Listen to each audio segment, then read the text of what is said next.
Baik, jazakallah khair. Bismillahirrahmanirrahim. Assalamualaikum warahmatullahi wabarakatuh. Alhamdulillah wassalatu wassalamu ala Rasulillah wa ala alihi wa ashabihi wa mawala la haula wa la quwata illa billah. Asyhadu an la ilaha illallah wahdahu la syarikalah wa asyhadu anna Muhammadan abduhu wa rasuluhu alladzi la nabiyya wa la rasula ba'dah. Amma ba'd, fa in asdaqal hadithi kitabullah wa khairal hadi hadi Muhammadin sallallahu alaihi wasallam. Allahumma akhrijna min dhulumatil waham waftah lana abwabal ilm wa akrimna bi nuril fahm wa sahhil akhlaqana bil hilm. Allahumma yassir wa la tu'assir fa inna taysira kulli asirin yasirun alaik. Rabbana zidna ilman warzuqna fahman wa alhiqna bis salihin bi rahmatika ya arhamar rahimin. Alhamdulillah, hadirin rahiman wa rahimakumullah, segala puja-puji serta syukur selalu dan senantiasa kita panjatkan kehadirat Allah Subhanahu wa taala. Mudah-mudahan kita semua selalu dalam penjagaan Allah, dilindungi dan dijauhkan dari berbagai macam mara bahaya dan musibah.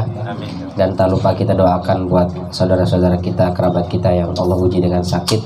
Semoga Allah tambahkan kekuatan, kesabaran, keimanan, ketakwaan, dan dijadikan sakit sebagai pengukur segala salah dan khilafnya. Dan semoga Allah segerakan kesembuhannya insyaallah. Salawat beriring salam tak lupa kita sampaikan kepada junjungan kita Nabi besar Muhammad sallallahu alaihi wasallam, kepada keluarga beliau, kepada para sahabat beliau, dan juga kepada para pengikutnya, yang mudah-mudahan kita semua masuk ke dalam barisan pengikut Rasulullah sallallahu alaihi wasallam yang besok di yaumul qiyamah mudah-mudahan kita semua bisa mendapatkan syafaat dari beliau. Amin ya rabbal alamin. Dan juga mudah-mudahan semua kita bisa melaksanakan ibadah ke tanah suci, baik ibadah umroh ataupun haji insyaallah. Siapa yang bayarin? Allah alam, yang penting berangkat aja lah.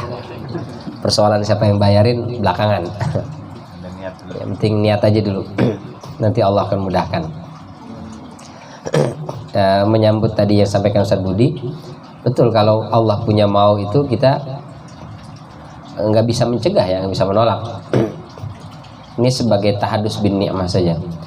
Dulu waktu kuliah di Libya itu, teman-teman itu banyak yang berangkat haji ke tanah suci karena biayanya lebih murah dibandingkan dari sini, nggak pakai ngantri, terus juga murah lah. Terus kita ada jatah temus namanya, tenaga musiman. Biasanya mahasiswa Timur Tengah itu diperbantukan oleh pemerintah untuk membantu penyelenggaraan ibadah haji di tanah suci. Dari yang awalnya 2 lalu jadi 4, setelah itu jadi 6. Waktu itu syaratnya adalah S2 baru bisa jadi temus. Saya masuk S2, terus akhirnya 6 orang diusulkan jadi temus. Kebetulan saya itu dekat dengan dekan S2 lah. Karena saya suka nulis ijazah itu. Jadi akrab lah, dekat gitu. Lalu pas begitu mau haji, kan itu sekitar 2 bulanan lah, hampir 3 bulan. Izinnya lumayan lama, berarti ninggalin kuliah itu. Karena saya dekat, kenal, ya cincai aja gitu, gampang aja minta. Saya bilang minta izin 6 orang, minta paspornya, kami izin. Mau kemana? Katanya, mau haji. Berapa lama? 2,5 bulan, hampir 3 bulan lah gitu. Ya udah, gampang aja gitu. Dan kan kampus mestinya berat ya kan, lepas mahasiswanya sampai sekian bulan itu. Akhirnya ya gampang aja, udah dapat paspor, kita serahkan ke kedutaan, urus, lalu tiba-tiba saya ditelepon oleh orang kedutaan, Mas Bani, mohon maaf, ini usianya belum genap 25 tahun ya? Iya Pak, saya genap 25 tahun bulan Oktober. Waktu itu bulan Juli kalau nggak Agustus. Jadi kurang berapa bulan lagi? 2 bulan tuh. 2 bulan. September, Oktober. Kurang 2 bulan lagi. Oh, mohon maaf Mas Bani, kan syaratnya di sini selain S2 minimal 25 tahun. Sementara Mas Bani ini kurang 2 bulan katanya. Jadi gimana Pak? Kalau tahun depan aja gimana katanya? Ya saya sih terserah Bapak, orang Bapak yang penyelenggaranya gitu. Akhirnya nggak jadi berangkat saya. Cabut lagi tuh paspor, saya ambil lagi, saya antri lagi ke kampus. Loh, kenapa dibalikin katanya? Kata dekan, saya kurang cukup umur. Sino aja katanya. Apaan ini katanya? Masa haji kurang cukup umur gimana? Katanya 25 tahun. Itu berapa umurnya? 25 tahun kurang 2 bulan. Ketawa itu dekan saya. Masya Allah.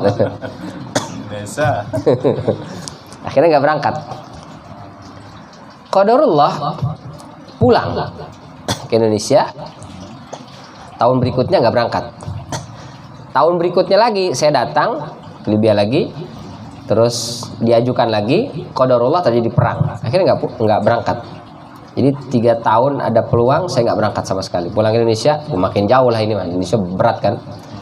Habis itu ada beberapa travel bilang, antum kalau mau berangkat umroh, cari minimal 15 orang. Berangkat dapat 15, antum berangkat katanya gratis.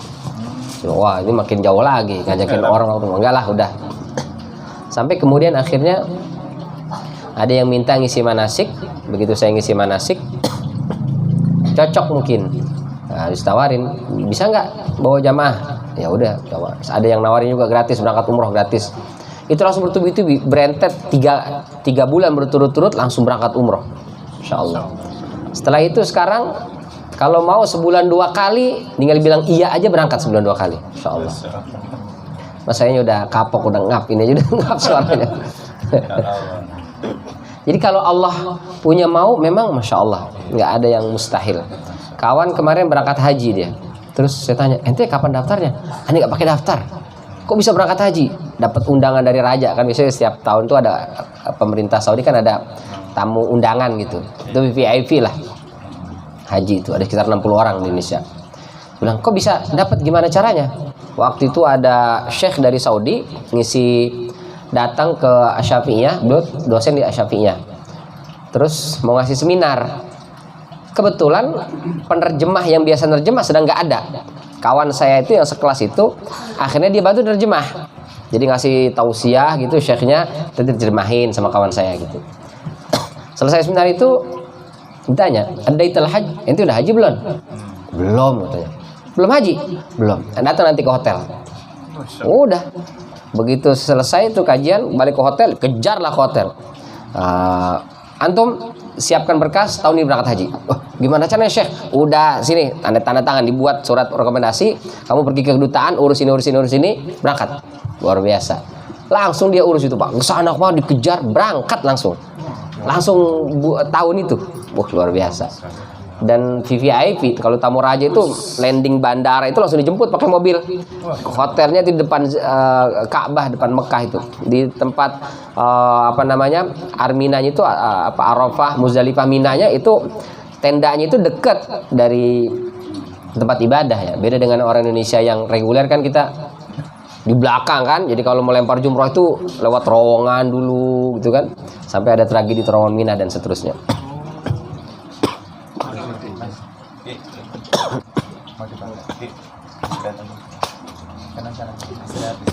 Jadi kalau Allah udah punya mau, aduh, nggak ada yang bisa nolak.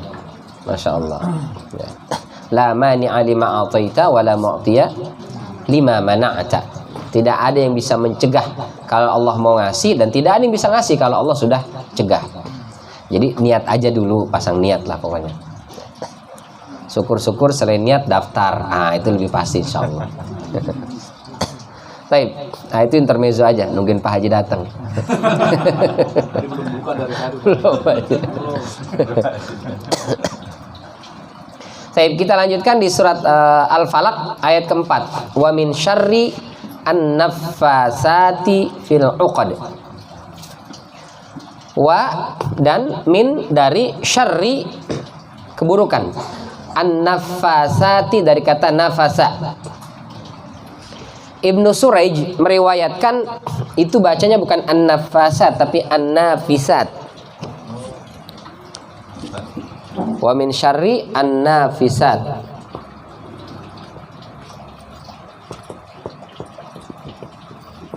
Begini cara bacanya dia. Jamak dari nafisah.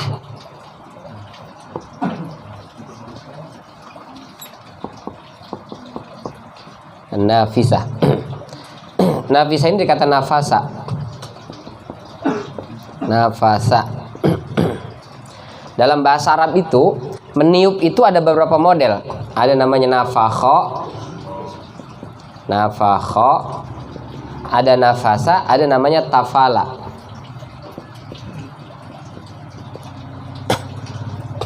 Kalau ini Nafakho itu meniup. Kayak, nah itu nafakho. Kalau nafatha itu meniup semi meludah. Ah gitu. Bahasa kitanya apa ya? Nyembur. Kalau nyembur mah keluar itu ya, semburan. Nggak ada terjemahannya ya. Kira-kira begitulah nafasa itu. Nyembur tanpa ludah, ah gitu. Nyembur tanpa ludah. Itu nafasa. Tafala, ah itu baru meludah. Seperti hadis yang kita bahas kemarin, kalau sholat terganggu kekhusyuan kita, maka itu ada setan yang bernama khonzab mengganggu sholat kita. Maka falyata'awwadz billah tsumma liyatful salasan ala yasari. Maka hendaklah dia membaca ta'awuz, auzubillahi minasyaitonirrajim, kemudian meludah, tafala, tsumma liyatful salasan ala yasari, meludah 3 kali ke kiri.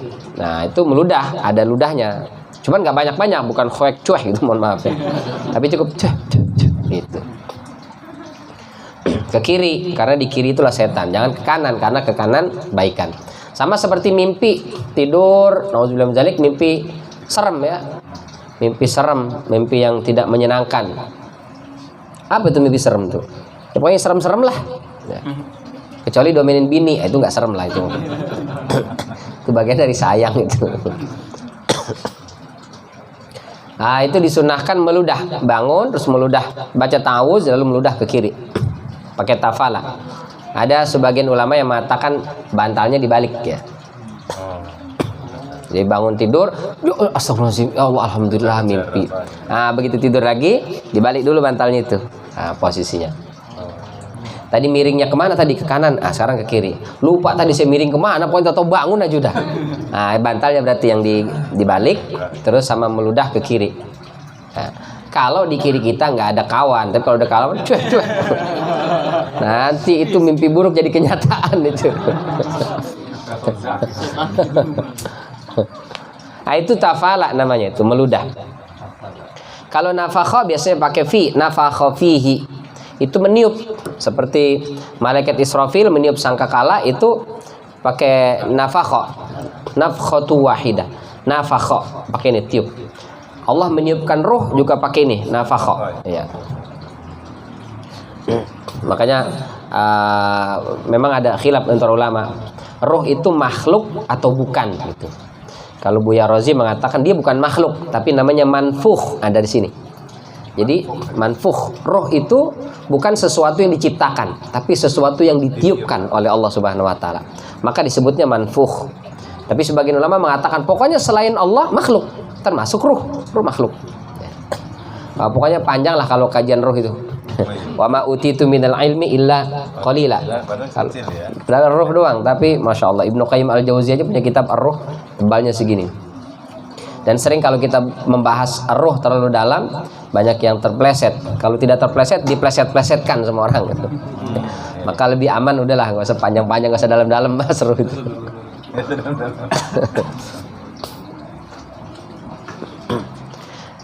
Nah, nafasa ini itu menyembur tanpa ludah.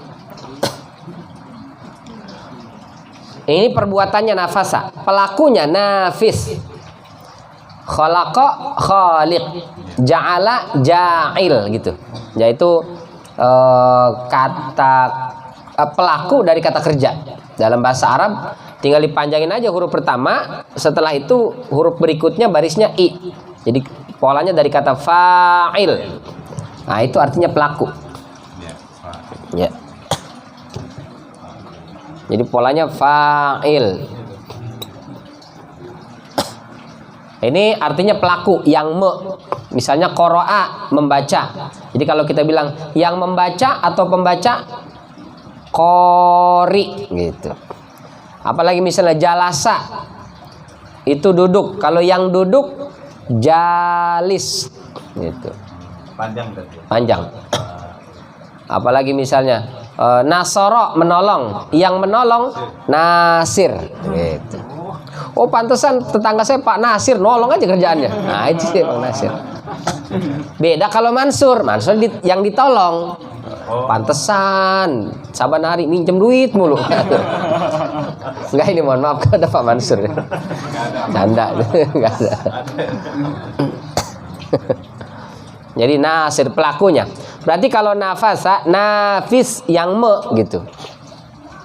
Nah, Ibnu Abi Suraij membacanya itu wa min syarrin nafisati.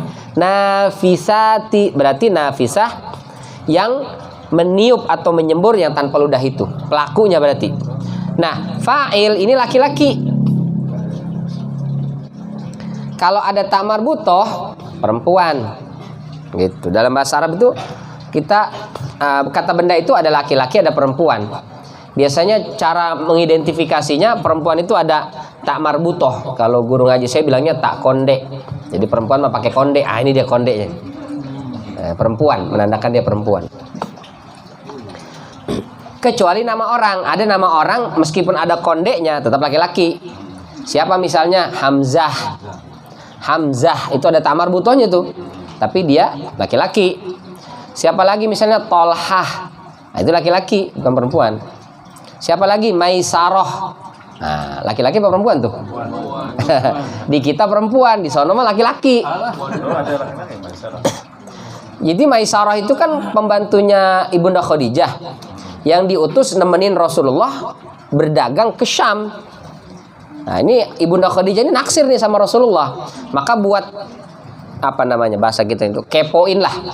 Ini kayak gimana sih ini orang nih? Nah, kamu temenin biar tahu gimana. Nah, ini mustahil perempuan. Kalau perempuan disuruh kepoin itu nemenin ke Syam, cembokur dong kalau kata anak sekarang. Jealous ya. Ya laki-laki. Jadi Maisarah itu laki-laki. Sampai ke Indonesia jadi perempuan. Jadinya Mpomai Saroh. Jadi ada nama di Arab itu laki-laki, di kita jadi perempuan kayak Maisarah. Sementara di Arab itu perempuan, di sini laki-laki. Seperti misalnya, mohon maaf, Ilham. Ilham itu di sana itu perempuan. Di kita Pak Ilham. Di sana itu perempuan. Kalau di sini pokoknya Arab. Kelihatan Arab. Saya ngurus ada mahasiswi Libya, dia mau lanjutkan S2 di sini di UIN. Berkas-berkasnya dikirim, saya kirim ke sini, pasca. Udah masuk tuh berkas-berkas, bingung. Mas ini kenapa perempuan fotonya? Katanya. Namanya Ilham. Ya Ilham itu perempuan, saya bilang di Arab itu. Masa sih? Kok Ilham namanya? Ya kok Ilham? Kok kita yang protes?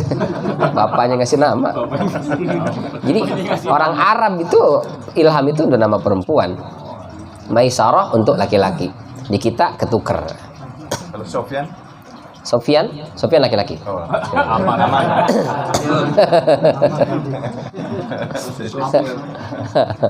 Abu Sufyan.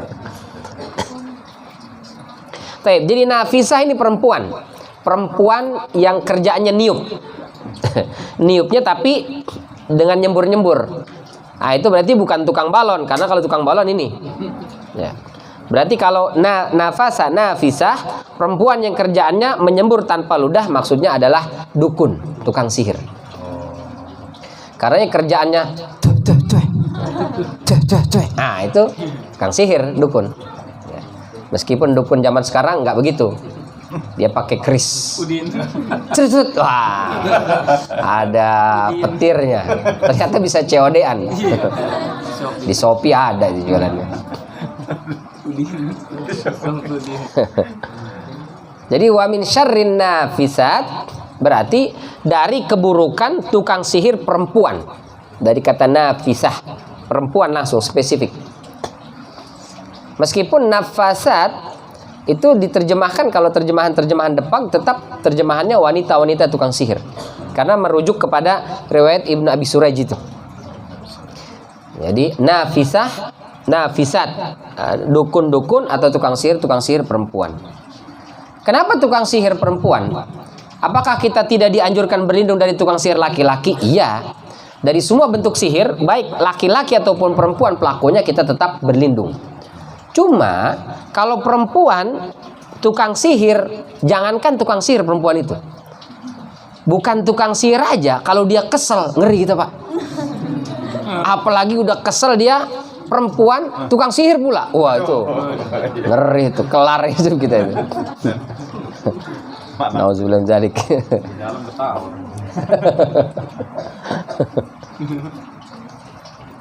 Jadi bahayanya lebih dahsyat dibandingkan tukang sihir laki-laki, tukang sihir perempuan tuh.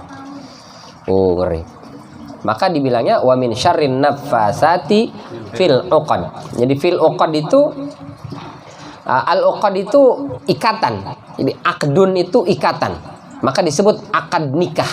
Kenapa akad nikah? Karena diikat.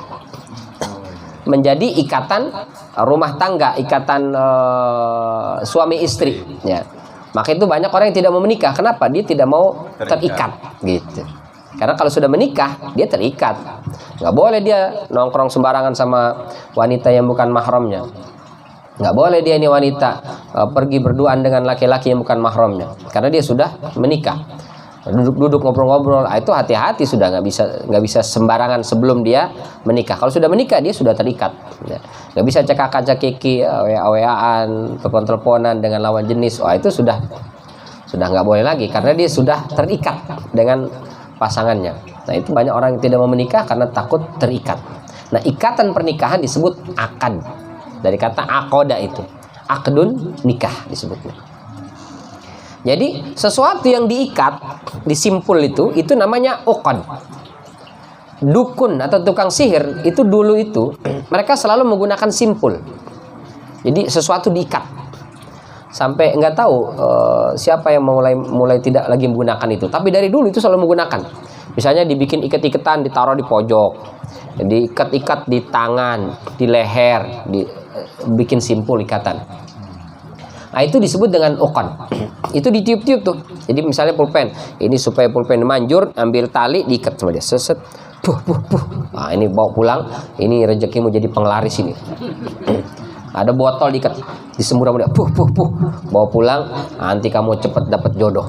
Oh itu wanita itu nggak perlu kau cari-cari. Nah, kau cuma dehem aja udah langsung bertekuk lutut itu katanya. Ah itu luar biasa. Itu namanya uqad. Saya ada kenal orang itu, dia belajar sihir, tapi khusus sihir hanya untuk dapetin cewek, anak muda biasa ya, dari perempuan.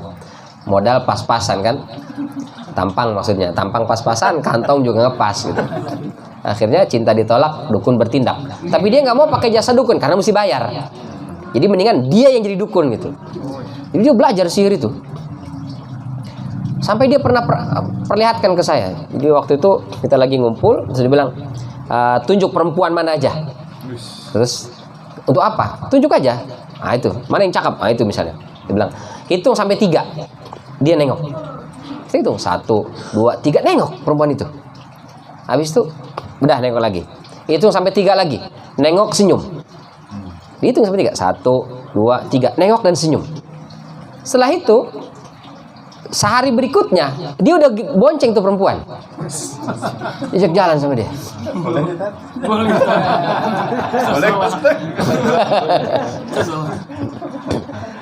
Tapi nggak ada yang bertahan lebih dari sebulan, selesai.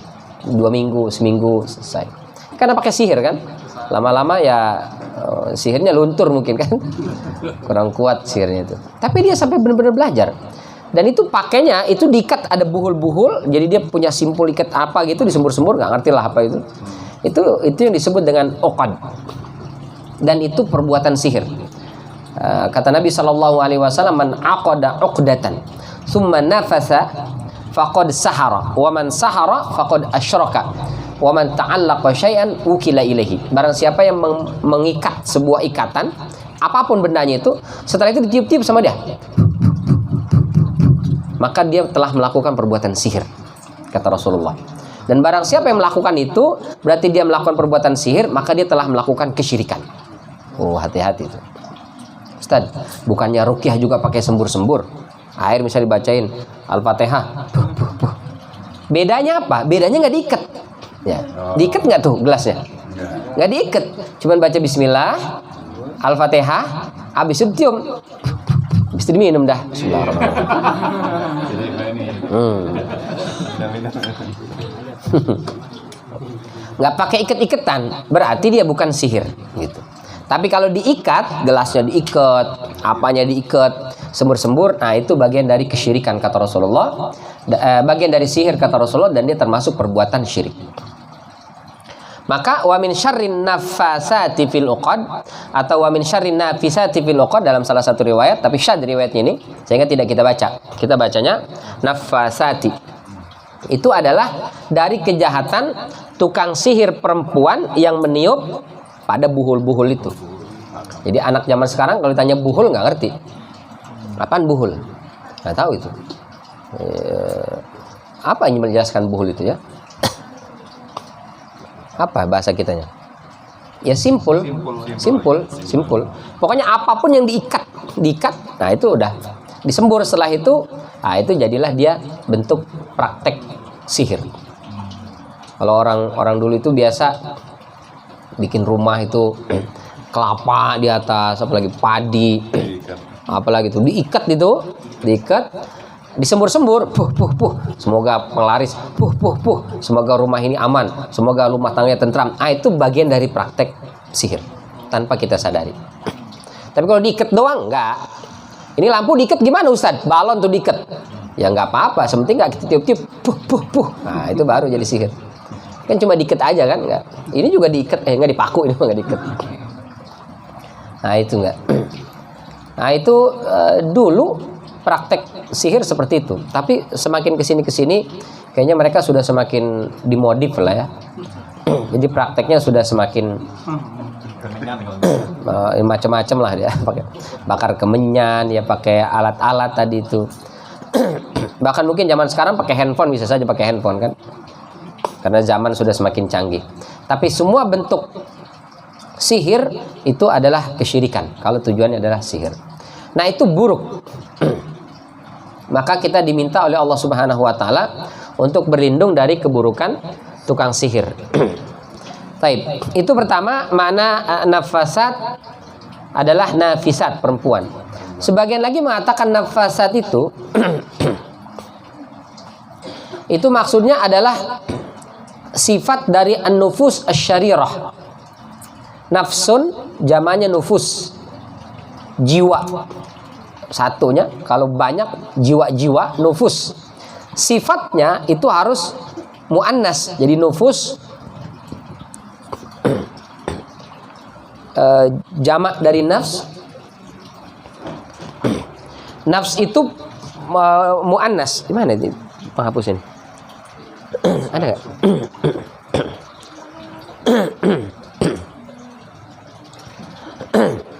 Jadi ada namanya dalam bahasa Arab itu kata benda meskipun dia tidak memiliki tak marbutoh, tak konde, tapi dianggap perempuan. Seperti matahari. Matahari itu perempuan. Bulan, nah kalau bulan laki-laki. Di Indonesia kebalikan, bulan itu perempuan. Jazakallah khair.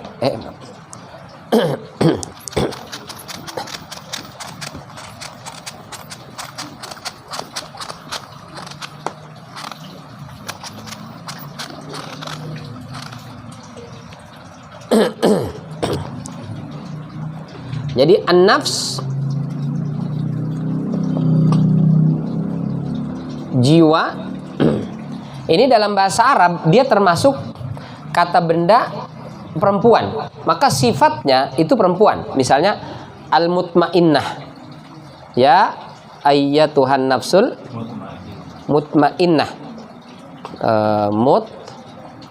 mutmainnah.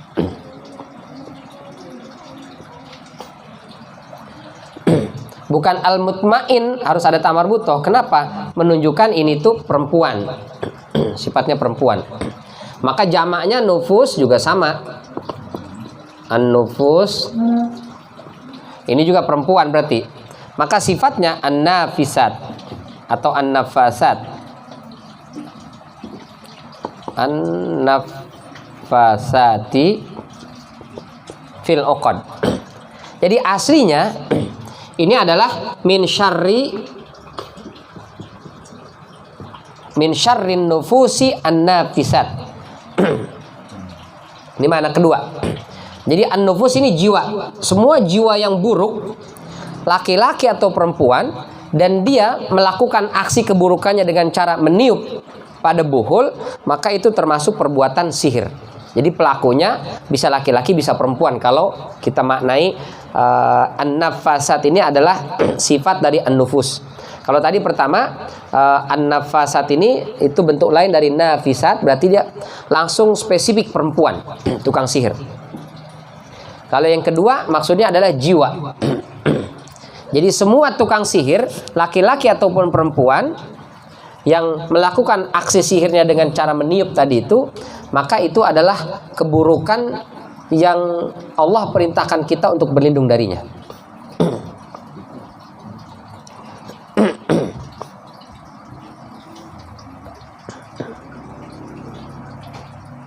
Jadi mau laki-laki mau perempuan sama.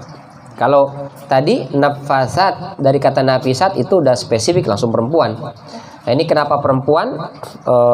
Tadi kita sampaikan sebabnya pertama, perempuan itu mohon maaf ya, sifat emosinya lebih dahsyat dibandingkan laki-laki. Sehingga kalau sudah hasad, kalau sudah benci sama orang, wah lebih ngeri daripada laki-laki. Yang kedua, karena ini berkaitan dengan kisah terkena sihirnya baginda sallallahu alaihi wasallam yang dilakukan oleh Labid bin A'sam, salah seorang Yahudi. Dia adalah tukang sihir. Nah, dia punya anak perempuan. Anak perempuannya itu profesinya sama kayak bapaknya, tukang sihir juga. Jadi seringkali memang buah jatuh tidak jauh dari pohonnya, kecuali yang di pinggir sungai sama di bawah codot. Nah, itu agak jauh. Tapi rata-rata ya sama. Bapaknya dukun, anaknya juga dukun jadinya. Nauzubillah. Maka penting kita ketika kita ingin melahirkan anak-anak soleh dan soleha, maka kitanya berusaha untuk soleh dan soleha. Karena buah jatuh tidak akan jauh. Kecuali tadi dimakan codot. Bapaknya nggak pernah ngaji, Ustaz, mabok aja kerjanya. Anaknya alhamdulillah soleh. Nah, berarti dimakan codot nih. Codotnya di mana? Dibawa ke Asyifa sini. Berarti bukan Asyifa codot, bukan ya. Ini bahasa lainnya lah ya. Jadi ya bapaknya nauzubillah, orang tuanya mungkin nggak ngaji, nggak ngerti apa-apa sama sekali, tapi anaknya masya Allah. Nah, ini berarti dijauhkan dari pohonnya ini, dimasukkanlah ke Asyifa misalnya. Ya. Tapi kalau enggak, nah itu karakter orang tua akan nurun ke anak itu. Itu bahayanya. Jadi kalau orang tuanya buruk, anaknya ya 11-12. Banyak orang tua yang luar biasa ngeluh, anak saya disuruh sholat susahnya luar biasa Ustaz, marah saya, ngamuk. Bapak sholat enggak? Iya saya juga kadang-kadang. Gimana anaknya mau rajin, bapaknya juga kagak. Anaknya suruh ngaji, bapaknya nggak mau ngaji. Ya susah lah. Tapi kalau bapaknya ngaji, anaknya disuruh ngaji, dia nggak disuruh pun dia akan segan. Bapak saya ngaji nih, saya juga belajar ngaji gitu. Tapi kalau bapaknya nggak bisa ngaji dan nggak belajar ngaji, anaknya dimarah-marahin suruh ngaji, ya berat lah, tetap berat. Jadi mencetak anak itu ya memang di awal dari atasnya itu. Nah ini an-nafisat maksudnya adalah anaknya dari Labid bin A'sam yang profesinya sama sebagai tukang sihir. Baik. Apakah sihir itu punya pengaruh atau tidak? Sehingga kita diminta berlindung. Wa min syarrin nafasati fil 'uqad. Emang sihir itu ada apa enggak sih hakikatnya? Bener enggak sih dia gitu? Ini khilaf memang di antara ulama. Ada kelompok yang mengatakan sihir itu enggak ada sama sekali dampaknya, pengaruhnya. Sama kayak sulap. Kayak sulap dia. Sulap bisa keluar ini segala macam, padahal enggak kan? Dia bisa ngeluarin dari mulutnya itu kartu, padahal kartunya dari dipegang di tangan gitu. Bisa masukin tongkat ke mulutnya, padahal masuk ke mulut langsung menyusut gitu tongkatnya. Dia nipu aja gitu, sehingga sihir itu tidak memiliki pengaruh sama sekali. Ini kelompok pertama, menolak adanya pengaruh sihir. Kelompok kedua berlebihan. Pokoknya sihir itu berpengaruh, sangat bisa mencelakakan manusia. sehingga menimbulkan ketakutan. Jadi dampaknya besar sekali kalau sihir itu. Ini kelompok ekstrim juga, berlebihan menerima. Nah, yang ketiga pertengahan. Sihir ada dan dia berpengaruh, tapi dengan izin Allah Subhanahu wa taala. Itu dalam surat Al-Baqarah ayat 102. Boleh kita baca? Ini ayatnya panjang.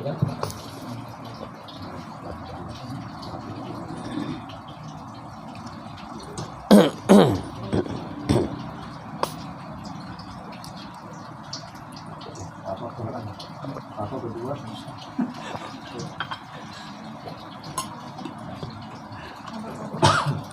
Al-Baqarah ayat 102.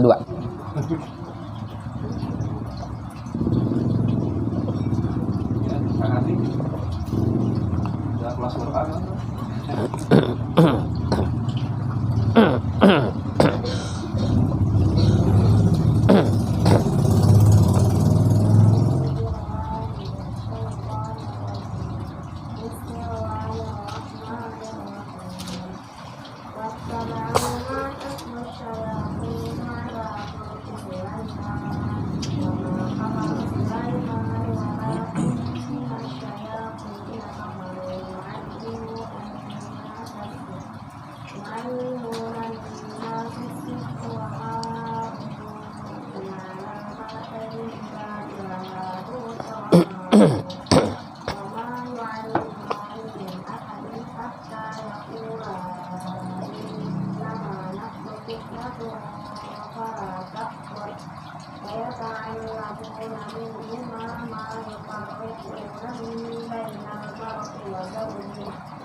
Nah, ini panjang ya kisahnya dari Nabi Sulaiman, setan.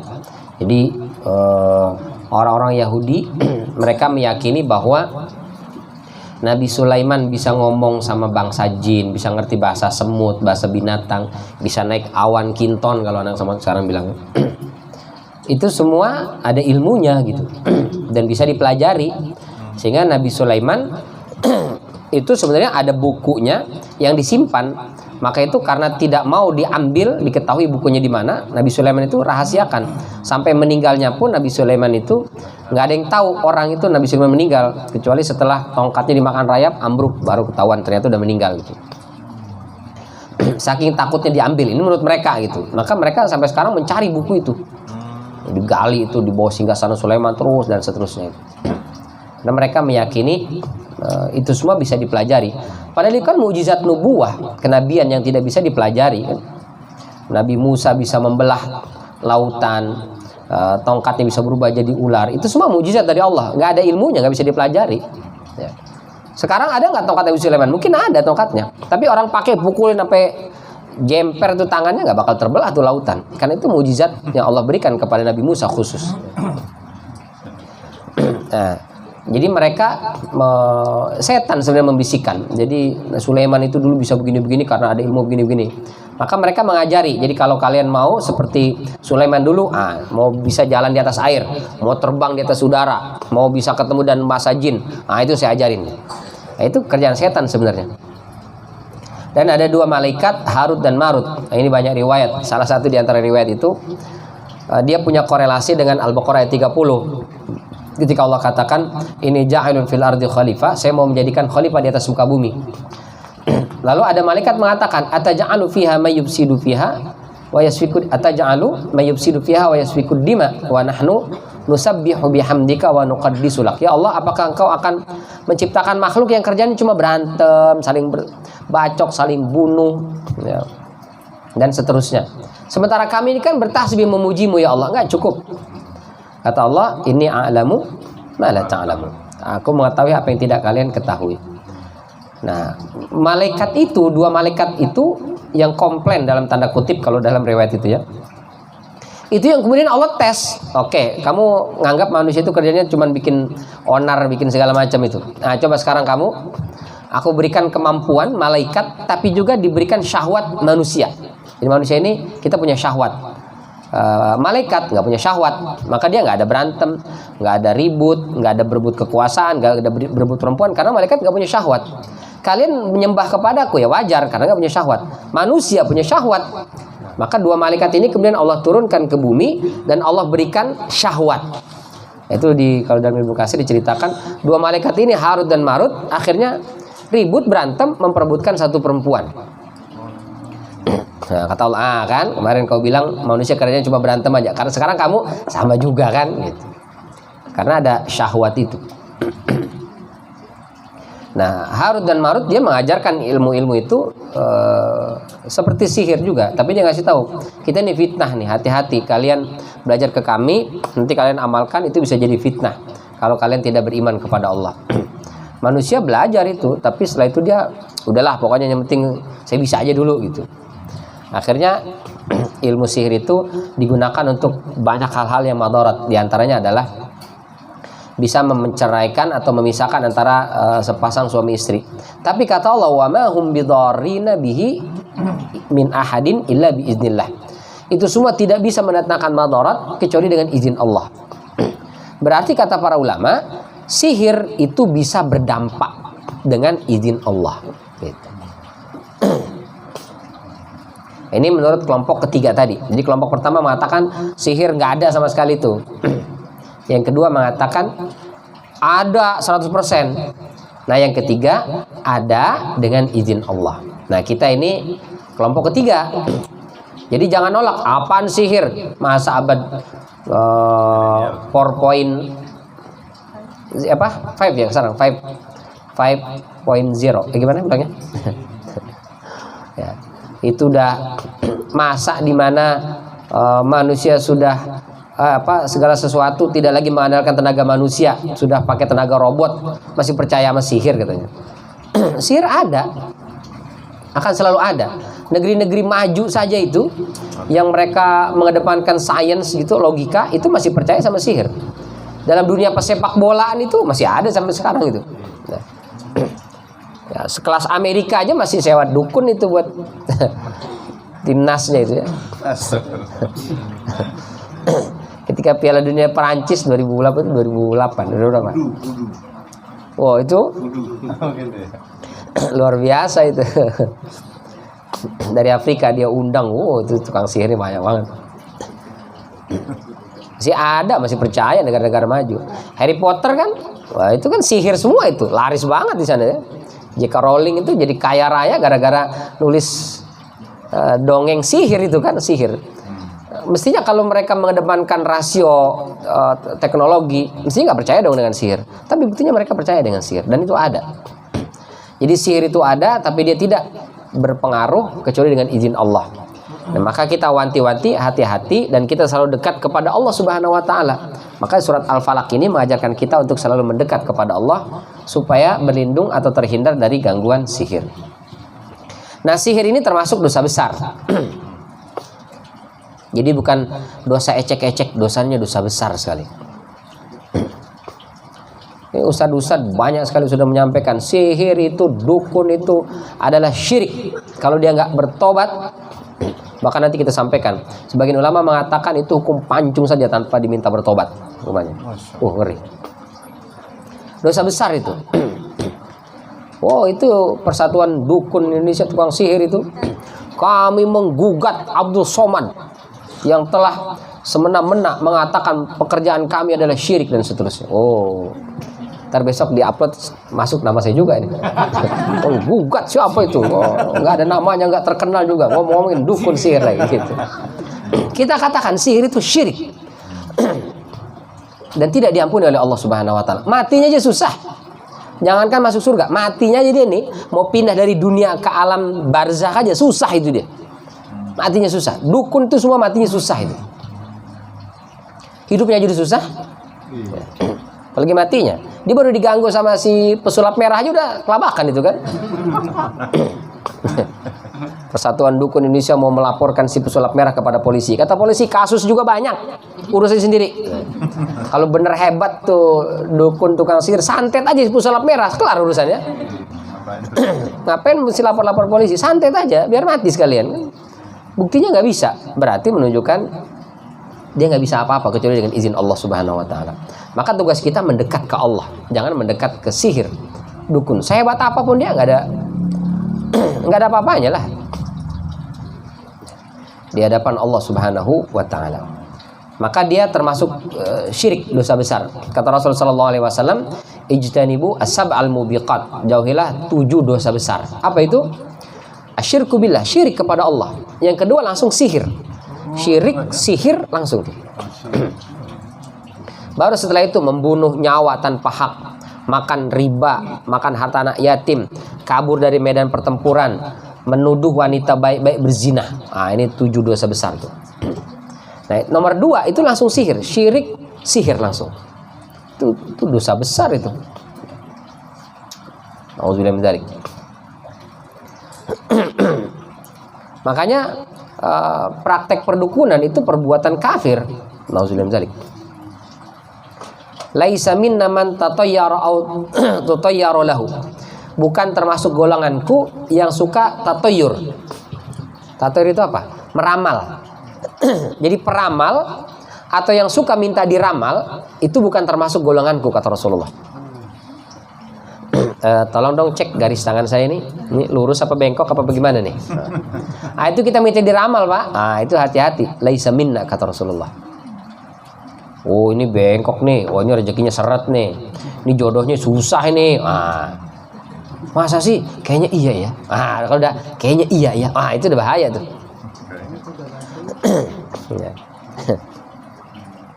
Au takahana au tukuhina lahu. Atau dia yang melakukan praktek perdukunan atau dia datang ke dukun. Nah, itu sama.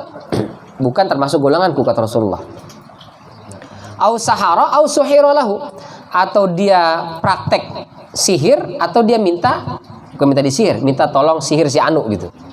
Saya empet banget sama si Anu nih, benci banget sama dia, tolong dong sihir dia. Itu kata Rasulullah, laisa minna, bukan termasuk golonganku. Nauzubillah min dzalik.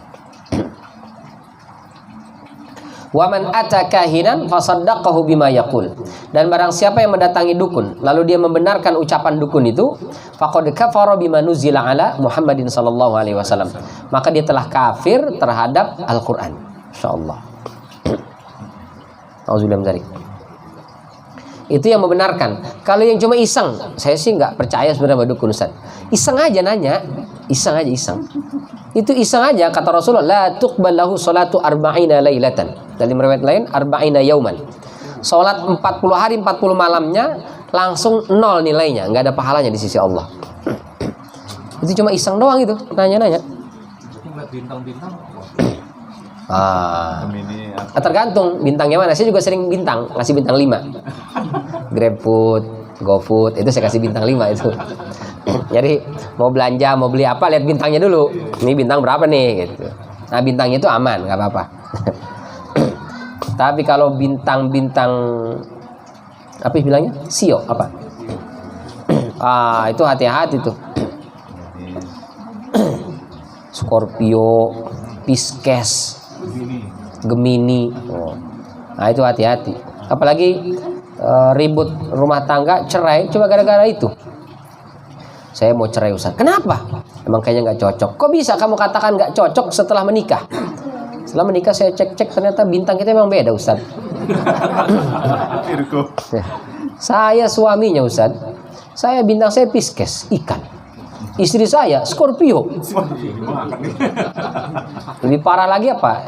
Leo, singa. Ikan sama singa gimana mau aman saya Ustaz? Nah, ini termasuk syirik, nggak boleh itu. Bulan ini gimana keuangannya, bagaimana kesehatannya, lihatnya ke situ, itu nggak benar. Itu semua bagian dari syirik. Kufur, termasuk perbuatan kufur. Hati-hati, bisa la tuqbal salatu arba'ina lailatan, 40 hari 40 malam hilang pahala salatnya. Itu kalau cuma sekali. Kalau berkali-kali, apalagi jadi landasan dia berbuat beramal. Waduh, nauzubillah min dzalik, hilang nauzubillah min dzalik. Hadisnya sahih riwayat Imam Muslim. Nah, ini terakhir, apa hukuman bagi tukang sihir? Ini saya kutipkan ya, ini bukan pendapat saya kutipkan dari pendapat para ulama.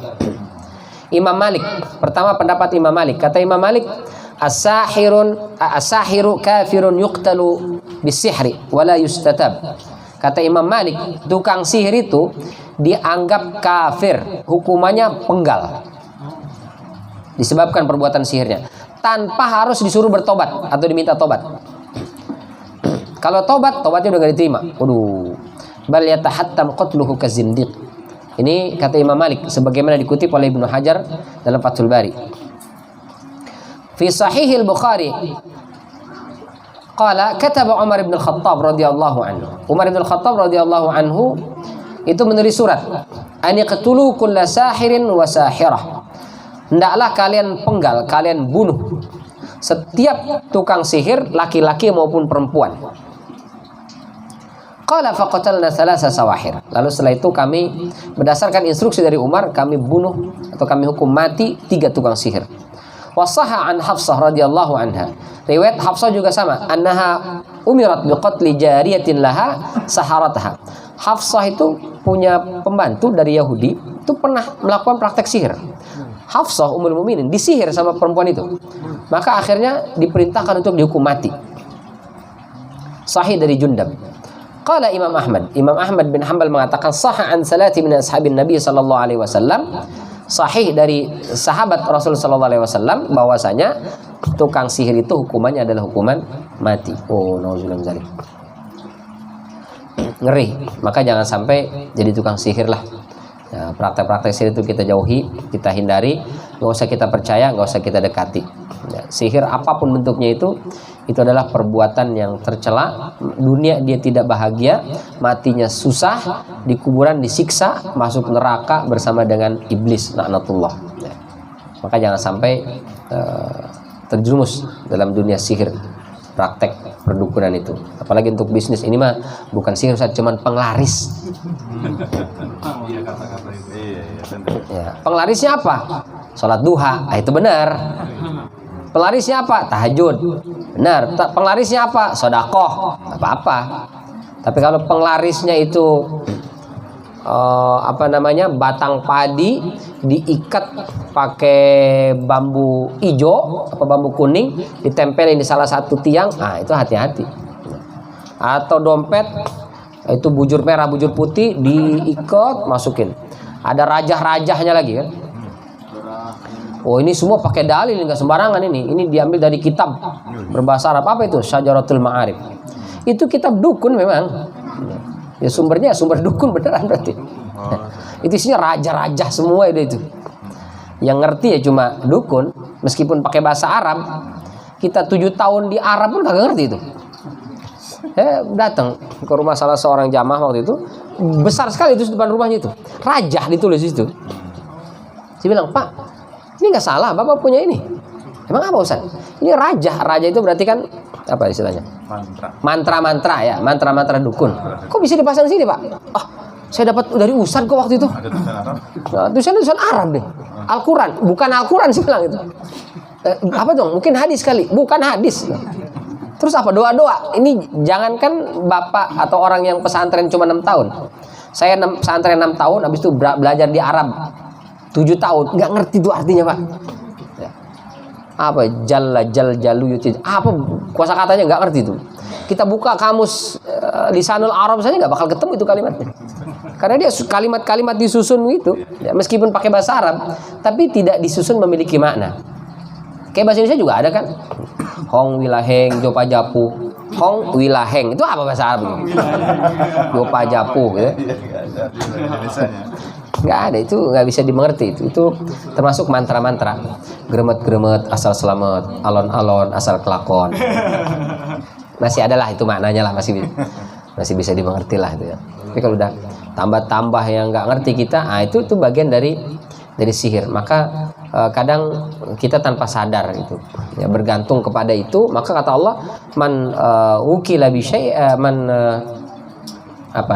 barang siapa yang bersandar kepada sesuatu, ukila ilaih, maka Allah akan serahkan dia kepada benda itu. Kalau dia yakinnya misalnya benda yang digantung, ya udah Allah serahkan urusan dia ke benda itu. Allah nggak mau tahu, Allah nggak mau peduli lagi sama dia. Oh, naudzubillah min dzalik. Nah, itu bahaya bahaya sihir. Maka surat Al-Falaq yang setiap hari kita baca mestinya sudah cukuplah membuat kita menjauh dari apapun bentuk praktek perdukunan dan sihir. Insya Allah kalau kita dekat kepada Allah, Allah akan mudahkan segala urusan kita. Allah akan penuhi segala hajat dan kebutuhan kita. Tidak ada persoalan dan problematika dalam kehidupan kita kecuali mudah-mudahan Allah mudahkan, Allah lancarkan, dan Allah ijabah insya Allah. Amin ya rabbal alamin. Sampai di sini barangkali ada yang ingin ditanyakan, ditambahkan atau diluruskan jika saya keliru sebelum ditutup. Falyatafadhal masykuran.